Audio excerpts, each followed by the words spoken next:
And there the recording goes. So does anybody have any opens they would like to bring up?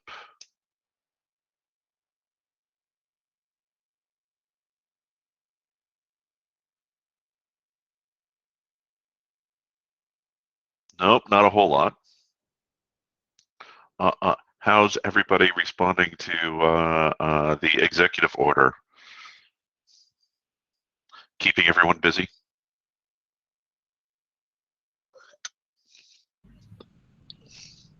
Gray, does it bear upon your team? Or is it not directly connected enough to the day-to-day? Honestly, it's a pain in my backside. It's just really fucking irritating. We had just gone through a funding round at GitHub to get a whole load of additional investment and everything we're doing on the supply chain security side, and we were plus 50 heads. So we had plans, we're hiring for those plans. We're bottlenecked on hiring. And then because of the executive order, I've suddenly got like about, dozens and dozens of Microsoft people that are suddenly like, this is a really exciting sales opportunity. Loads of people are going to need to comply with this order and we can go and sell them stuff.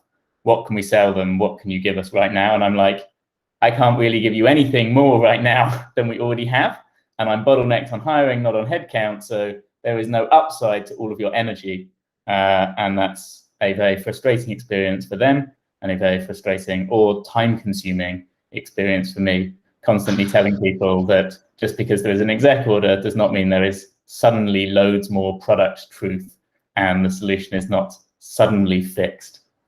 So it's frustrating. I'd love to hear other people's experiences there. There's definitely going to be a lot of anxiety, and anxiety-driven sales feels like, it's certainly going up. But when we come to talk about whether we're actually making a difference to the security of the world's software, I'm not seeing much goodness there just yet. Yeah, I for better or worse agree. I mean, honestly, I think people are just running around right now just going, we have to go be compliant with this, but we have no idea what it is. And because of that, they're trying to all do things running in different directions, and they don't know what's going on. So, fun. George, you're muted, my friend. Can you hear me? Sorry about that. I can hear you now. No worries. So sorry to everybody there. I think there was a misunderstanding on when we would present. We were ready to go last week or 2 weeks ago, but I have my slides today. I see Daniel Silverstone has actually seen a version of this deck in another group. So apologies for the do-over to him, but I think for everybody else, it'll be new. So let me just share my screen. Sorry for the confusion, George. No worries. Okay. And you let me know if you can see the PowerPoint. I can see the PowerPoint, and just to make sure you know, we're recording this and we'll be posting it on the OSSF site. Of course, and I consent to that. That's fine. So just didn't want that to be a surprise. That's okay. We're doing what? So good afternoon, everyone. Today I'm going to summarize the Secure Code Reuse survey that IQT Labs recently conducted. Today's talk has 3 components. I'll start with a quick background on our approach, then give you a demographic baseline, the highly educated Python-reliant cohort that took the survey. Then I'm going to highlight some key results that my colleague John Speed asked me to hit in my prepared remarks, and then we'll take questions. So just a brief item on our motivation and methodology, the why and the how of this survey. We think Ken Thompson's 1984 Reflections on Trusting Trust is a really good starting point for research on code reuse today.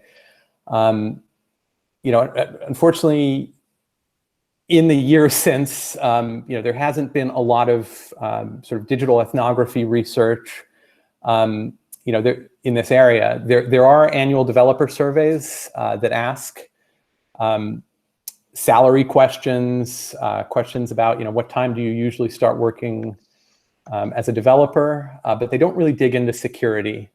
And so In-Q-Tel Labs thought there was an opportunity here to start to ask questions about to what extent developers trust the packages they install. And rather than taking the trust as a given, looking at what contexts that trust manifests in. So we developed an 18-item online questionnaire. We had early review by some academic partners. Frank Nagel at Harvard Business School was extremely helpful. I know he participates in this forum. And ultimately, we collected a convenience sample of 150 data scientists, software developers, web developers. We recruited them through personal and professional networks, and I'll talk about some of the limitations there in just a moment. And crucially, we wrote the questions on this survey to enable cross-comparison with the RedMonk, TIOBE, Stack Overflow data, particularly with programming language usage, et cetera. And then I just want to thank this group here. Actually, David Wheeler, was one of the folks who helped us disseminate the survey. So what did we find? Well, just to start everybody off, as I mentioned, this was a very Python-heavy population.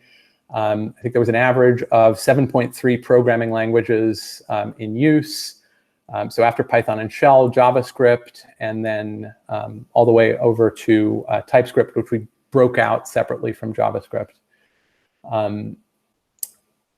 Before I move on, we also asked them which package managers they use, and PyPy and pip was also by far the most popular, followed by NPM, Maven, NuGet, and others like that. Then we asked a two-part question: how many years have you been coding? And the first part was coding professionally. The second part was coding overall. And so, the salmon orange here is that total inclusive of school.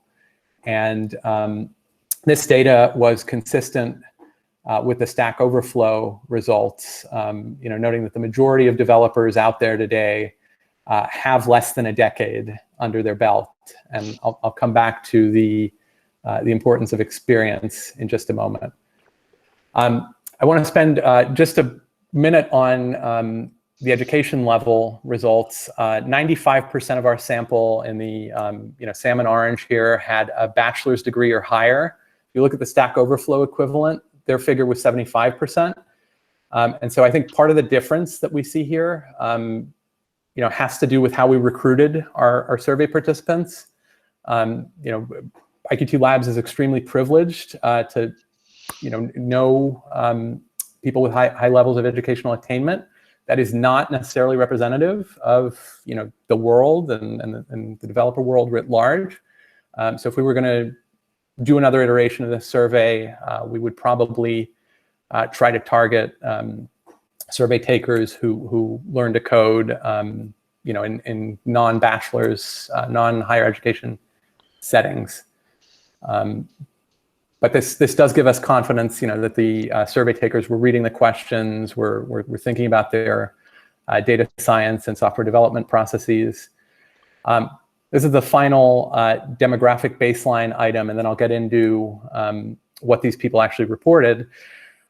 You'll see the majority of our survey takers, this 75%, again, in the orange salmon, not the blue, worked at an organization with more than 50 full-time employees. We drew the line there based on the OECD's definitions of small and medium enterprise. So anything in orange here is medium and large. So if you read this slide and the previous slide together, the takeaway is In-Q-Tel Labs was able to reach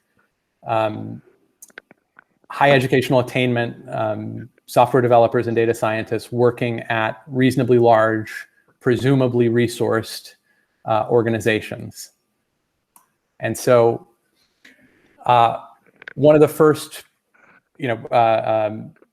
key results that we obtained had to do with support resources that these organizations are providing. You'll note that 23 of our survey takers out of 139 who answered this question had no organizational support resources, no training, no policies governing package installs. That's obviously concerning. We're in the process of analyzing this, and we have a blog post coming out that talks about survey takers who had 2 or more of these organizational support resources, and you'll find that very few of our survey takers had 2 or more of these. And so we read this result as an invitation for organizations to do more by way of providing security training, by way of warning employees and staff, to be wary of untrusted packages. This is something Ryan Ware, John Speed, and I have talked about as well. There's a real training opportunity here. Then when we asked what criteria survey takers use to determine if a software package is safe to install, you'll note that the 2 most popular criteria are fairly superficial ones. Package seems popular and trusted, and in the original phrasing of this question, that had to do with GitHub stars. Maintenance seems recent. We defined as any update in the past 6 months. Those, as this group well knows, are not guarantors of a package being safe to install. Security advisory CVEs was important to only about one third of our population. Test coverage badges is another one that it was potentially informative, potentially misleading. So I think there's more work that needs to be done. Crucially, about half the survey taking population said that they wanted to see the source code, wanted the source code available for direct inspection. That gives us some comfort, but to what extent survey takers and developers out in the wild actually do that, I have my doubts. I have 3 more attitudinal results, and then we'll take questions. We asked, how often do you use these information sources to evaluate packages? And we used a sort of 5-point Likert scale going from never to always. And you'll note that package scans there at the bottom has the greatest red area, and that's showing that the majority of our survey takers who answered this particular question do not run package scans, and are willing to admit that, do not look at source code. And you see this green area here. The vast majority of survey takers do look at the README, but that's cold comfort for those who worry about security and sort of package vetting and package due diligence. So 2 more Likert type responses. In this case, the scale goes from strongly disagree to strongly agree. We asked some questions on, asking the respondents to agree or disagree with I statements. So in the first instance, I trust the code I reuse. You'll see the majority of survey takers unequivocally agree. I believe package registries are responsible for keeping code safe. That's the second bar here. Also, very high levels of agreement. We're also digging into a related question that asked whether respondents view this as a shared responsibility, i.e., I believe developers are responsible and I believe package registries are responsible, because there seems to be sort of diffusion of responsibility here. And then again, the 2 more eye-opening results, a fair number of people willing to admit, I do not engage in pre-install code vetting. That should give us pause. And we don't have the 65,000 respondents that Stack Overflow does on our survey, but if our respondents are at all indicative. There's an opportunity to do more training here. Ditto with the final item. I only upgrade my dependencies if they contain a critical vulnerability. I think we need to be more like these 11 here who strongly agree and are committed to doing it. Final set of results. And again, this should tell a fairly consistent story. I wish I knew more about the vulnerabilities associated with reuse.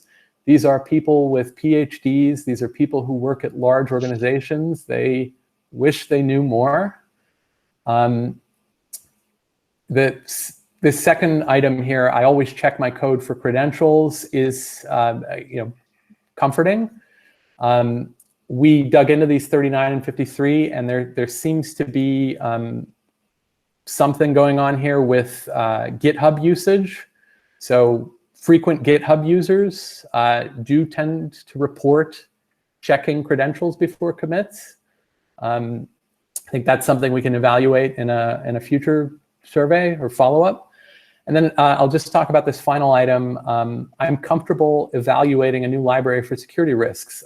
Plainly, more than 1/3 of our survey takers are not comfortable evaluating libraries, and yet they're using them. Sorry if I'm repeating myself, but I think there's more work needs to be done here to educate and to potentially look at the usability of package install tools. That was something we talked about in the other working group about a week ago.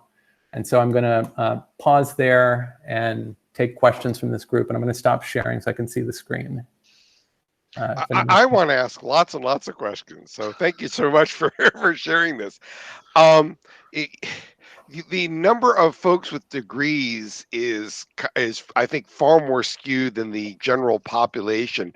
I think you mentioned that earlier. Have you tried to pull out just the folks without degrees to see if they were substantially different? Because I don't think your story is going to be any better if you got more people without degrees taking your survey. Well, that's the sort of interesting results, that sort of educational attainment as a proxy for sophistication, and it's not the only way you can be a sophisticated developer or data scientist. Sure. It doesn't seem to have an impact. I mean, I'd be loath to generalize from the 9th grade or to 12th population, but I don't think we'll find a difference, and I don't think we have a large enough data set to say anything about the statistical power of that difference. But that could certainly be a follow-up.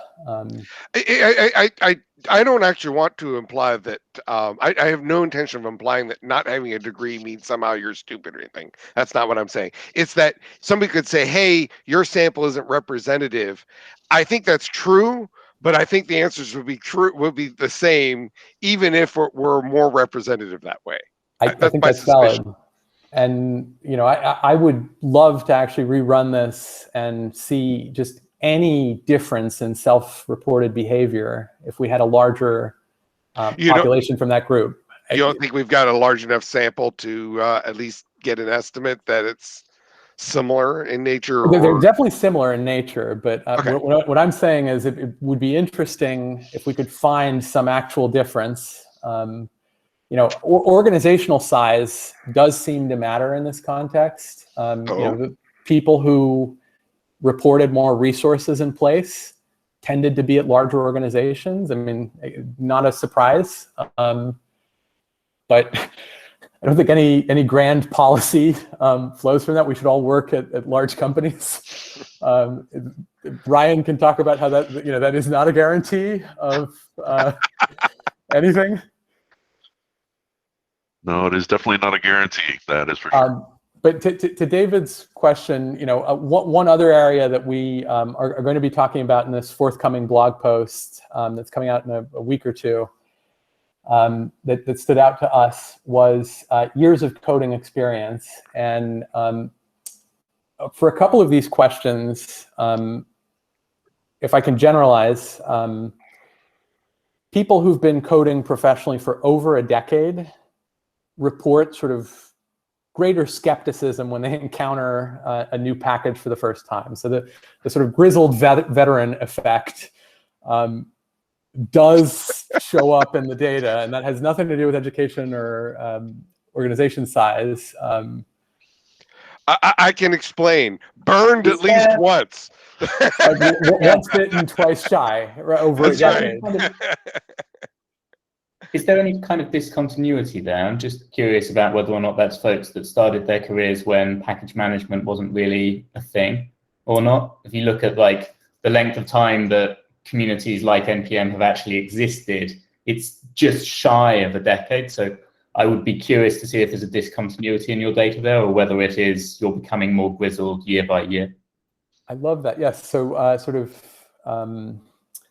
controlling for survivorship bias on package manager existence. Yeah.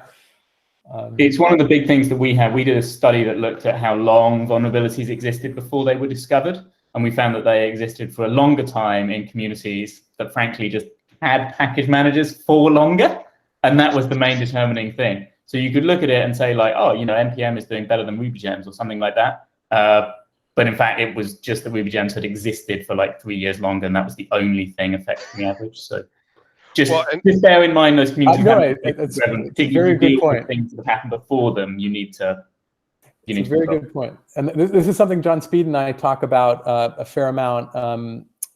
We think, if we can get a little prescriptive for just a moment, there are lessons from the older provenance package managers and language-based ecosystems for the newcomers. And rather than sort of devolving into the language wars that are really productive, I don't see crosstalk between NPM and PyPy and newer communities, and I think there should be. Just FYI, one of the things that I have proposed as some work to be done, and it's not particularly for this group, but just something that should be done, is to create some sort of spec basically for what would be the ideal package manager from a security perspective. What were all the things it would do? Get every compare it to get the various package management development groups together, learn from the lessons of each, and then redistribute it back, because most of the package management development groups are mostly isolated. If you develop pip, you're probably not talking very much to NPM or vice versa, or the Linux distro package managers. They're just, each of them recreates some of the same ideas, it seems. Totally, and they're you end up with walled gardens, or semi-permeable walls. Yeah, and it's understandable why, but I think that have basically a way to gather the good ideas of everybody and then redistribute back out. My theory was a spec would be the kind of the obvious way to do that, but some way to break down the gardens so that the good ideas of each can be shared. Because I'm sure that, and some of them, and I think there are some good ideas that none of them do today, but could be done if only there was a way to kind of sit down and figure out what would be the good things that could be done. I agree, and I didn't have a slide on this, but this is definitely something to follow up on. We did ask some questions about usability, and do you prefer to use command line interface versus GUI? Again, in keeping with this experience finding, there does seem to be a generational difference that shouldn't surprise anyone. People have been developing longer, are committed to their bash, but I think there's some lessons there also for how the package registries deliver blobs of code, and how information surfaces in that context. And different package registries have tried different approaches where your terminal squawks back at you and throws a security warning. I just think more work needs to be done around the UI and usability piece, and I say that as a visualization designer. Cool. I'm curious. So you talked a little bit about different ecosystems. Did you see significant differences between you have a lot of folks who are doing Python development.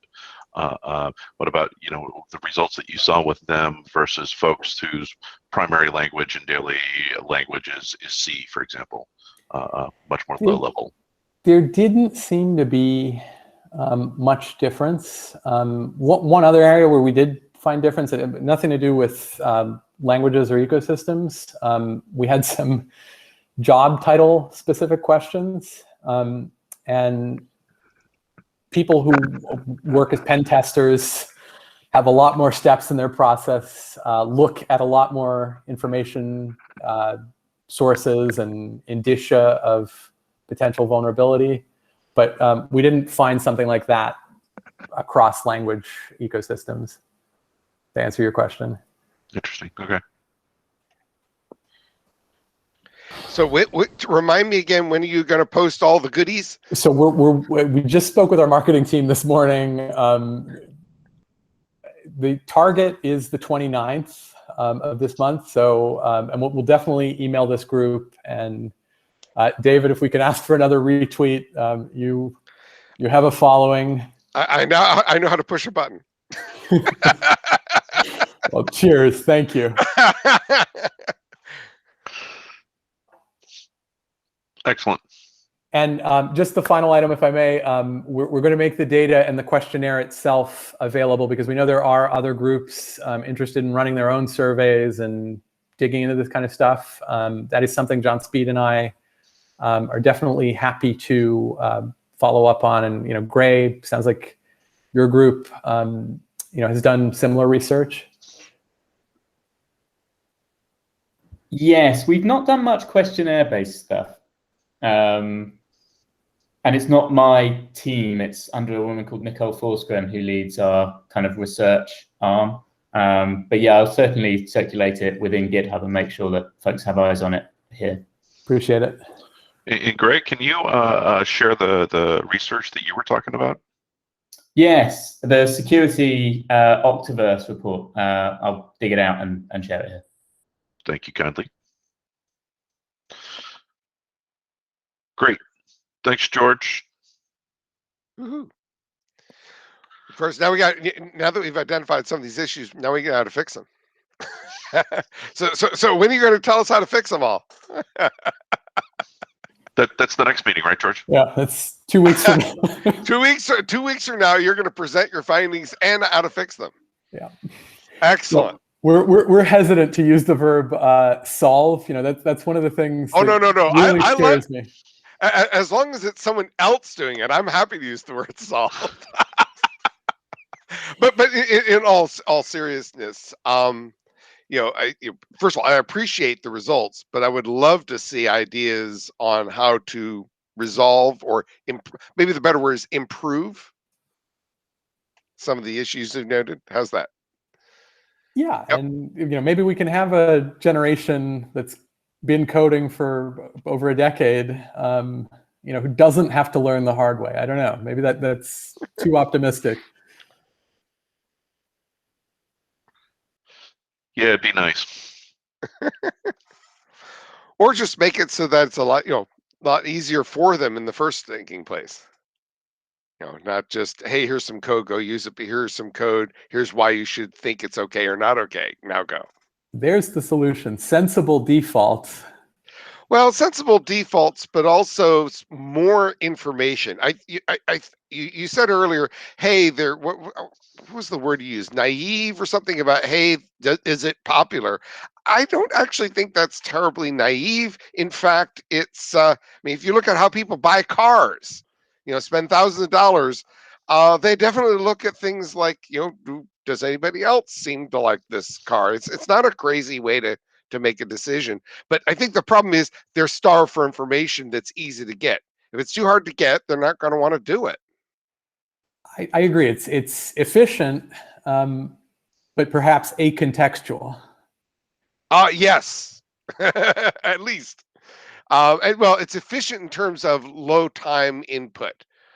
I don't think it provides the information we want to have, which is why things like tooling and so on is, ways to get better information in a hurry.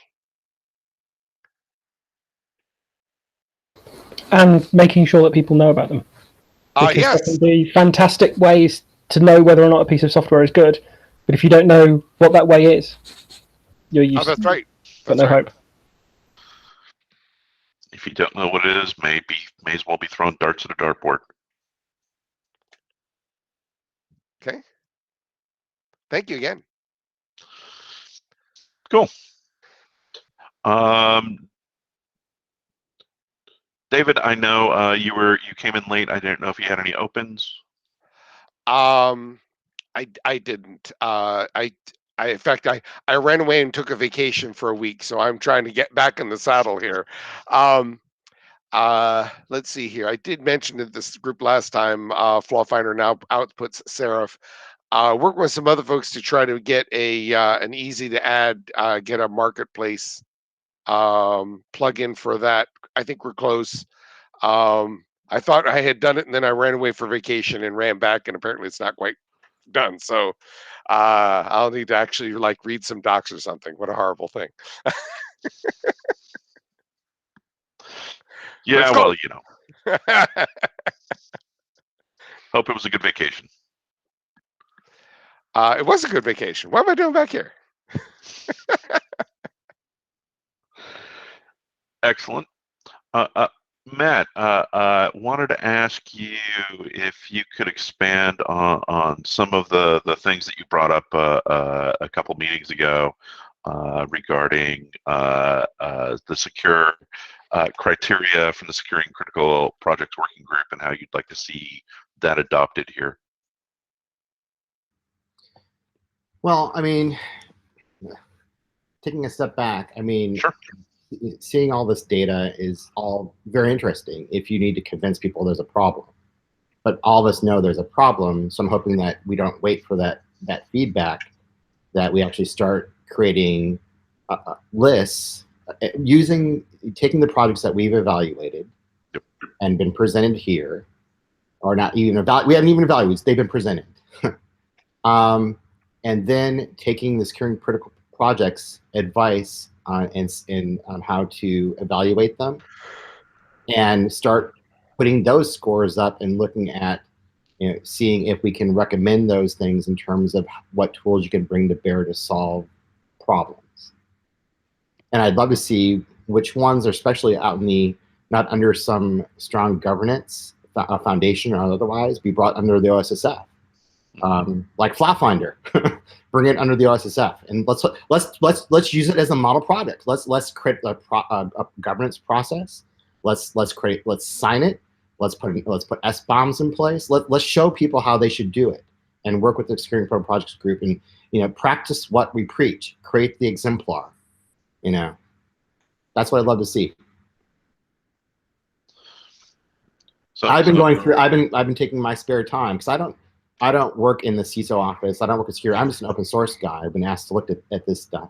Right. And it seems, so I've been pouring through all the tools that are in the OWASP list, and finding half of them are not really open source, and a third of them are like the links are bad, or they've been bought up by other companies, or they changed their license, or really, really scary stuff. How can these be recommended by OWASP?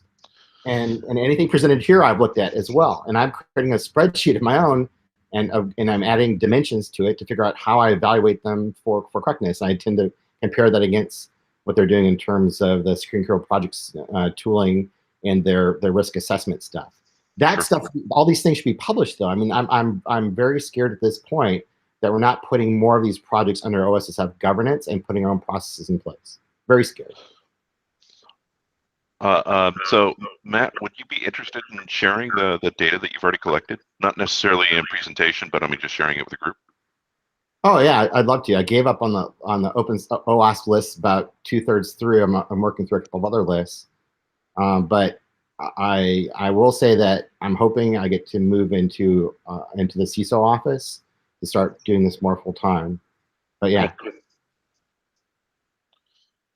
Awesome. Yeah, I'm sorry, I have to say, I do have also a list of open source static analysis tools, though I'm sure that many of my links are dead for the same reasons. Yeah, one thing that someone could really help me with, because that it seems like the center of gravity for solving these problems is the SBOM, and new guidance was released on just the 12th, just yesterday, actually. And I read through that last night. So, I mean, I'd love to figure out. I'd love to figure. That's what I've been spending more of my time on recently, is like trying to analyze formats and figure out what use cases they solve or intend to solve, and what can be done with them. That's really where I'm spending the bulk of my time. Can you say a bit more about how you think SBOM is going to solve these problems, Matt? Well, that's what I'm trying to figure out. I'm trying to figure out what the intent of these groups are. So Cyclone DX is what I'm starting to look at only the last few days, like in detail.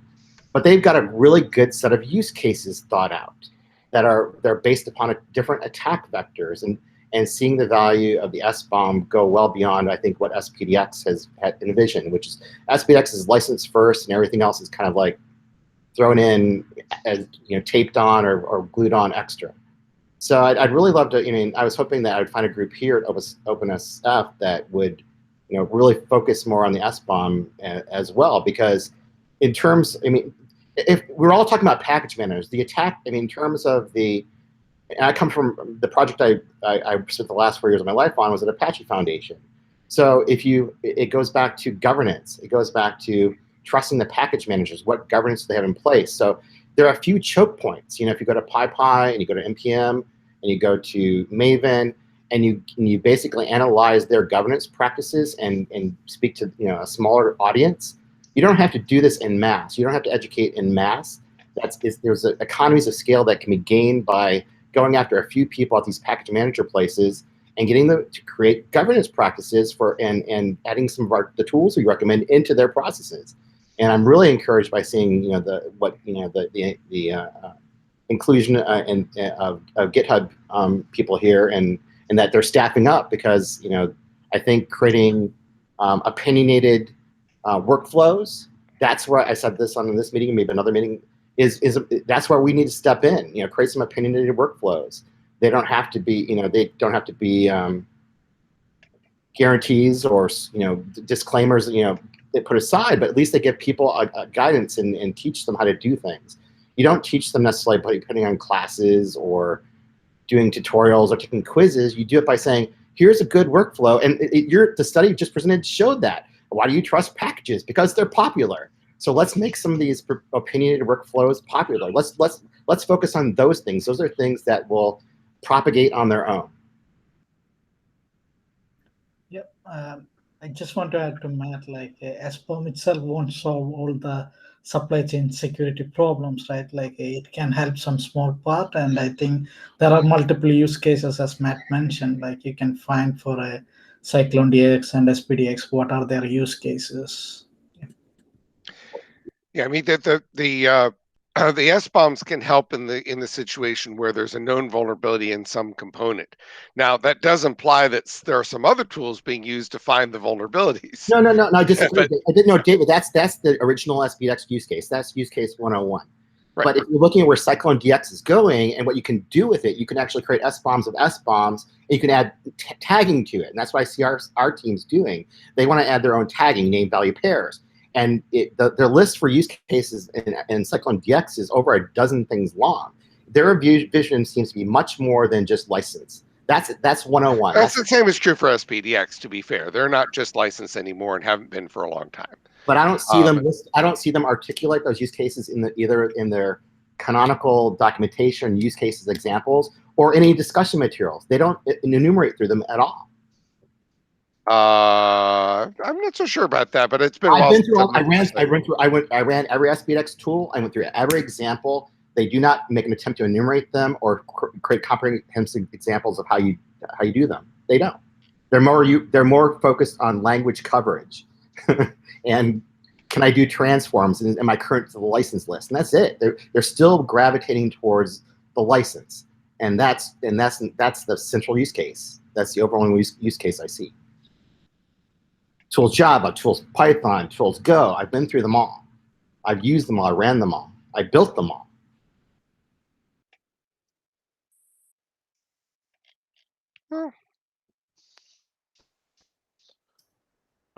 So Matt, how do you think SWID fits into any of that, if it does at all? I haven't researched it because I Okay. think that a lot of I have to use my time wisely, and Software ID has been written off by most bloggers and opinion people, as being not feasible because not everyone can obtain or will adhere to a Software ID. I think the URL thing that's being used in CycloneDX is you have to have an identification system based upon UI scheme that's flexible. Because if you're looking at CI/CD processes and things change, agile computing methodology, and GitOps for that matter, your identifiers changed on a daily, nightly, hourly, or pull request basis. Yeah, both SPDX and CycloneDX have URL schemes to identify software because of that very problem. SWID assumes that you can create a hash and that identifies it. It's really intended for proprietary software license compliance schemes where I have Microsoft Word installed on my computer and it has this hash code. It's an old school mentality, like only a few companies produce things on a yearly basis. That's right. And since the ISIS spec is and their UID scheme is horrible because they assume a UID 4 or 5 version hash. The UI scheme should be flexible enough to tie to commit hashtag to other existing hashtags that are indeed their own identifiers within the domains that they belong to, such as GitHub. They should, right now that UID scheme is not flexible.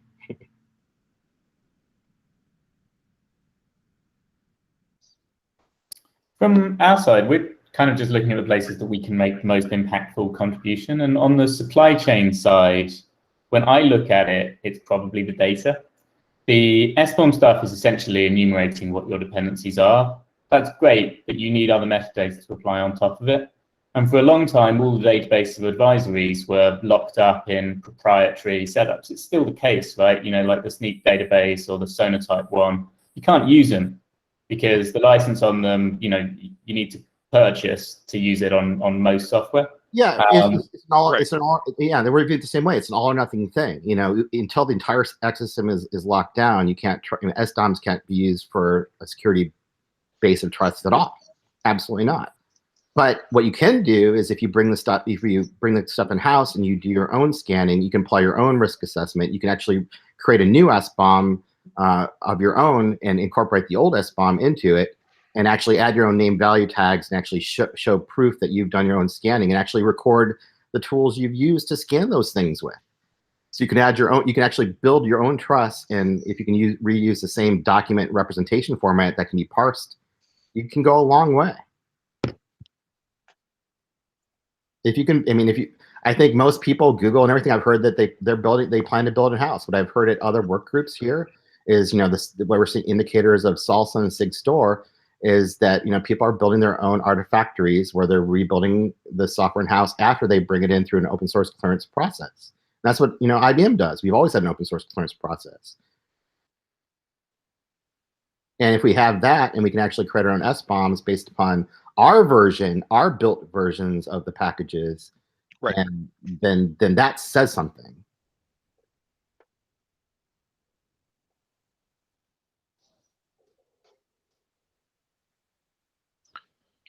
Interesting. Okay.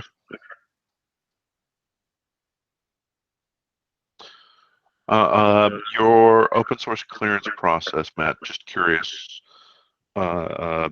is it, how do I put this? Is it centralized in a way that it's a clearinghouse for all open source that's used, or do business units, do they have a way of doing stuff on their own? Or I'm just curious how you're handling that. Well, I think we're subject to the greater changes that have happened over the last 20 years, which is, every product needs to go through the OSS clearance process. Yep. They need to. But typically, we find more routinely, the average developer going to a package manager or going someplace and just sucking it in, right? And it's getting harder because those aren't often found, because often they're whitewashed through containers. They're brought in, opaquely. They're already built into an image, a software image of some type. What? So, I've never seen that. yeah. So I mean, and I'll admit, I mean, it's our open source clearance process is based upon source code, and we're trying to improve it to beef it up to be more container centric. To move towards a zero trust model. So once we create this, we're actually building things at the OCI container level. My friend's doing work on there where actually they're treating it more like hypervisor, or if you supply a signed image, that the signing can be verified at the hypervisor level or the OCI level, the OCI CNI level. Sorry, it's CNI. Yeah. In fact, Dan Lawrence posted a blog post a couple months ago about the challenges of trying to go backwards. Here's a container, what's in it?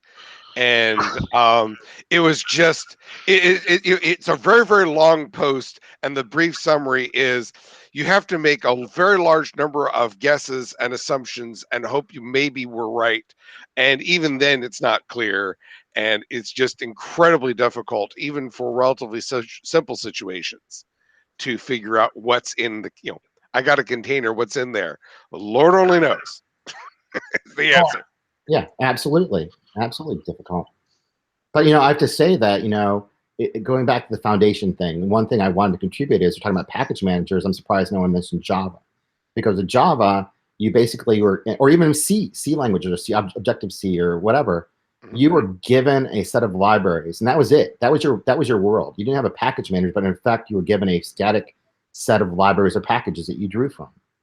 That hasn't been true for a long time in the Java world, and even for the C and C++ world, if you work with like a Linux distro, you're typically using its distro package manager to bring in stuff.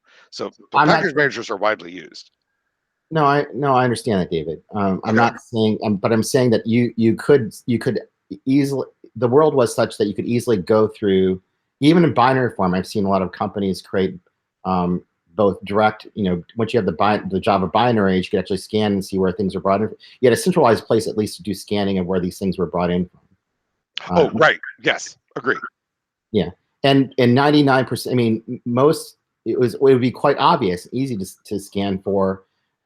Both at binary level and at source code level to see where these things were going from the package naming conventions and whatnot. And you could, Yeah, but I think we're both agreeing then that things have changed for a lot of folks, and now they're bringing in lots and lots and lots of code from elsewhere. I guess this thing is old school, maybe cool, in terms of governance processes. Yeah, glad you laughed. But I mean, Apache Foundation, I hated it. I mean, I was forced to bring a project to Apache Foundation. I'm like, why can't we be cool and go to CNCF? Well, politics aside, we brought it to Apache, and now I'm grateful for it because my team actually got all the repo security set up. We actually created all our written processes and created tooling to back those, automate them as much as possible. And Apache gave us great prescriptive guidance in terms of how to release software and how to have multiple eyes on code reviews, open processes, open governance, and we were left to the details of it all, but it was very prescriptive, and they all their source code is signed, and they keep increasing the strength of the keys that are used to sign it. So, and I think that's what needs to be, that education needs to be brought out. I think newer, more lightweight organizations should be able to build it in. I mean, that's what I'm saying. GitHub is fabulous, and and package management groups could be trained to do this as a matter of course. When people submit new packages or or code changes, they should be running scans themselves. So there are choke points in these ecosystems. You get great economies of scale by going after very few package management systems.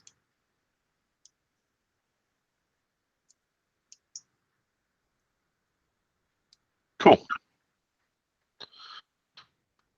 Thanks, man. I appreciate you sharing your thoughts. I know you put them all down in the notes a couple of weeks ago, but I wanted to talk about them a little bit so I can get some clarity. I appreciate it. Yeah, and I'd love, David, if you could, if you yourself or you knew people who I could just have a discourse on SBOMs with, who have been part of that for a long time. I'd appreciate some names. I really would. Kate Stewart would be the one I'd quickly point you to. She's done a lot of work with SPDX and was also involved in the NTIA efforts. You know what? I mean, I will just put Kate Stewart. I can even have her email address memorized, so you can. Oh, would be that's the person who actually did the presentation a couple of months ago. Yeah. Okay. Yeah. So that would be somebody. I think that she'd be somebody definitely worth talking to. And yeah. Now, as far as your larger question about the tooling and the package managers, choke points thereof. I mean, making a list of here's some of the actively maintained tools is, I think, a worthy endeavor. Particularly as you noted, a lot of the existing lists, I guess, are not being maintained. I know that I posted a list on my personal website, but I have not tried to keep that up to date. It's just awful hard to do that as just me, myself, and I. So that would be, I could easily see I a list. suggested somebody last Thursday they get with you. It might have been Ryan. No, it was Dan. I told him about your list. He didn't know about it. I told him to get together with you and put that in a GitHub repo so everyone, and let's practice what we preach. Let's put it in a GitHub repo. Well, I mean, that one's on my personal website, so it's actually already on GitHub in a repo. But I don't think, but it was originally intended as, hey, I threw up a web page on my personal site. But I think we're going. I don't think that's the right place to maintain it. I would think we want to seed that list and donate that to the OpenSSF. Sure. Because I'd rather donate my commits to the OpenSSF than individual repos. My point exactly. I would want a single. It's a group maintained, not. Hey, it was easy for me to start and post on my own website because I was interested in it. But yeah, is that something that this group would be interested in? And trying, we have a very short little recommendation. This work group and two other group rates were creating their own lists, and I went to them and said, "Don't create your own list. Talk to David." So the other groups and that's why I got mad at Dan, because he was creating SAST and DAST tools. He started going to that realm. They started with best practices. They started adding SAST and DAST tools. I said, well, we're already doing that at this work group. So don't duplicate effort. Let's all work against the same repo. Okay. So David, if we collect that information, do you know how we would want to publish it? I mean, we can do it however we want. I mean, my personal druthers would be posting it on Git, on GitHub. I mean, we've already got a GitHub location. Anybody can go edit, improve, modify, and then it's no longer, Right. just mine or just anybody else's. Just put in Markdown on a simple file. There's nothing. We don't need to be fancy. A simple Markdown file on GitHub would be easy to maintain, and that's probably more important than anything else. Somebody feel free to disagree. Yeah, I think that's great. I mean, if we can get even a Markdown, that can still be parsed easily, and if we can work with the Securing Critical Projects work group and stuff like that, and get them to actually start using our own tools against them and creating reports that are, again, checked in the same repo. That'd be awesome. Here are the tools that are on list. We ran our own tools against it, and here are the results for these tools. That'd be awesome. Well, I don't think we have to limit ourselves to quote our tools. I mean, if there's a tool out there and it's good, that's why it's public GitHub. Anybody can list it and anybody can come and say, add my tool. Here's my commit, and that commit kicks off a build and an automatic scan of that tool that creates a new dashboard report. Awesome. Okay. Are we trying to only list open source tools or also the proprietary tools? Go ahead, Matt. I mean, proprietary does me no good. I work for IBM. We have money. We can pay people. We do pay people. I won't say who we pay, but we pay multiple people, depending on the industry. Sure. But open source is where, that's where we're OpenSSF. So we should focus on the open, Okay. Well, we can always expand later, but that would be an easier. But narrowing the scale does make it easier to do. And I'm really pissed at the OWASP group to include open.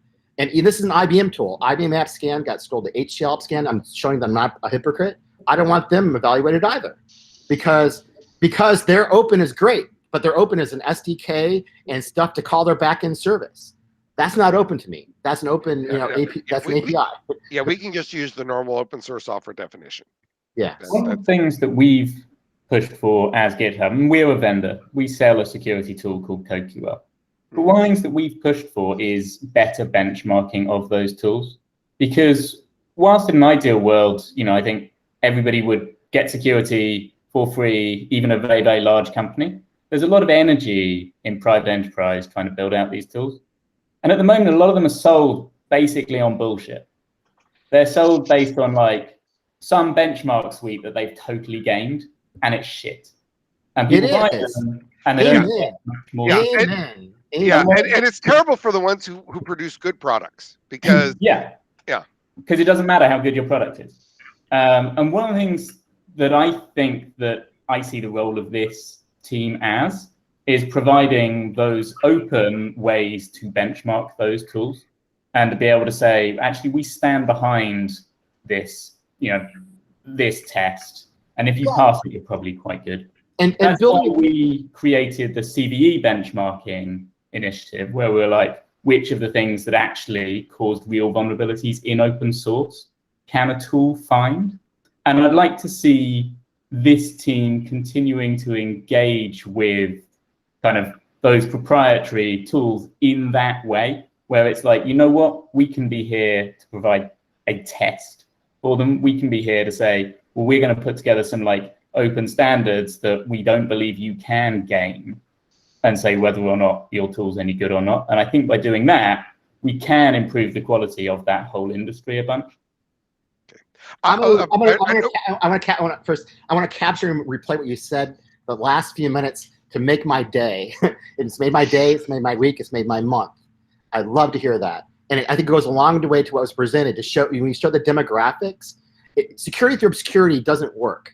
Okay, and the only way you're going to educate is by opening up the processes, opening up the tooling, making it freely available to the high school student, to the non-professional. Put it out there, make it available, and show people how to use it. Be the leader, be the example. Curated list. Okay, so curated list of OSS tools. Quick note, and I realize we're out of time. NIST has actually done some of these tool benchmarks. There's a group called Summate. I know those folks. There's a link there. They have some test suites called Juliet, and they've actually done some annual. Here, let's show up the tool and evaluations. One of the troubles that they've had is the widespread existence of something called DeWitt clauses. I see a groan. If you don't know what they are, consider yourself blessed, but you will eventually receive the curse. And this is where a DeWitt clause is basically forbids the publication of benchmarks unless the tool maker likes the benchmarks, which is very, very good for ensuring that the good tools can't be shown better than the bad tools. That's what this legal threat is. Why, Greg, you're not seeing, well, why can't I differentiate myself? Because it's the people who could do the evaluations are scared off. Yeah, no, absolutely no doubt. And we've done a number of internal analyses using the Juliet benchmark, but because of the DeWitt clause, we can't share anything. That's right. That's right. And by the way, I'll add, I can share this much. The U.S. government internally evaluates tools and shares them among the government. It often can't even share that among its contractors, never mind the public, because of DeWitt clauses. So there are people who know about the capabilities of different tools, but nobody's been allowed to say publicly anything about them.